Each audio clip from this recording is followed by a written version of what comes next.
2-3 રૂપિયાના કિલોના ભાવમાં આ પસ્તી વાળાને વેચશો નહીં.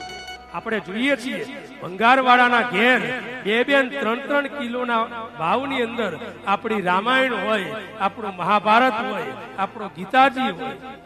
શ્વાસ વેચે આપણે મંદિરોમાં આપજો, બ્રાહ્મણોને આપજો.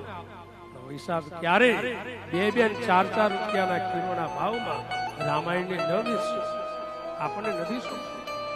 આપણે રામના વંશજ છીએ, આપણે કૃષ્ણના વંશજો છીએ, આપણે સંતાન છીએ, હિન્દુ ધર્મના વંશજો છીએ.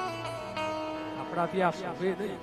ઠીક છે, આપણો ધર્મ માણસ ધાર્મિક હોય નહીં, પણ ક્યારે પુસ્તકોને ધર્મ ગ્રંથને જ્યાં ત્યાં વહેંચવા, જ્યાં ત્યાં નાખવા દે, જ્યાં ત્યાં કોઈને આપવા દે.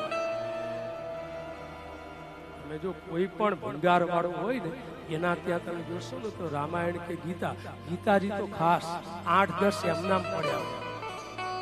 સાહેબ કલ્પના કરો, એ ભંગાર વાળાની આખી દુકાન ફેંચો, ક્યાંય તમને કુરાન જોવા નહીં મળે, ક્યાંય તમને બાઇબલ જોવા નહીં મળે. આ ગીતાજી જોવા મળશે. નથી લાગતું? એ લોકો ભલે કુરાન માંથી જે શીખે કે ના શીખે, પણ પસ્તીમાં નથી આપતા.